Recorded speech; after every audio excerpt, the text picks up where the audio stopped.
Hi, today I'll be talking about local and global winds. Local winds, also known as mesoscale winds. The first type that we'll be talking about are sea breezes. During the day, the ocean absorbs less heat than the land, making it cooler. The land has hot air right up on top of it.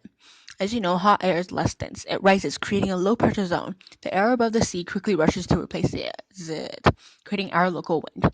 At night, the land is cooler than the sea. This is because the land has also lost heat very quickly. So now we have winds blowing from the land to the sea. Land breeze. Mountain and valley breezes are where we get a little bit complicated. Let's start with valley breezes. When the sun comes out in the east, the side of the slope is getting more energy. So then we have an area that's hotter than the rest. It rushes up.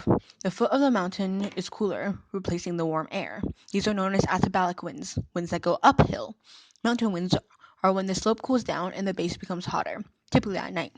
This makes the air rush down. These are known as catabolic winds, winds that go downhill. Now moving on to global winds. First, the Earth runs counterclockwise from the North Pole. An easy way to remember this is to think that the mainland United States is some sort of monster running away from Texas. This rotation deflects any winds going north to south or south to north. The sun heats up the area around the equator more than the rest of the world because it's direct sunlight.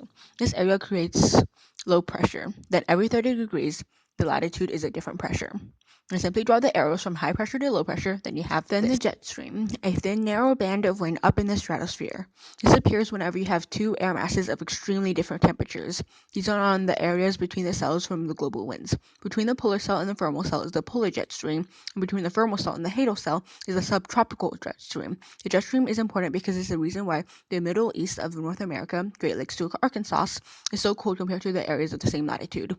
In Katy, the placement of the jet stream determines whether or not we have snow that year, and how we get our occasional 70 degrees week in the middle of December.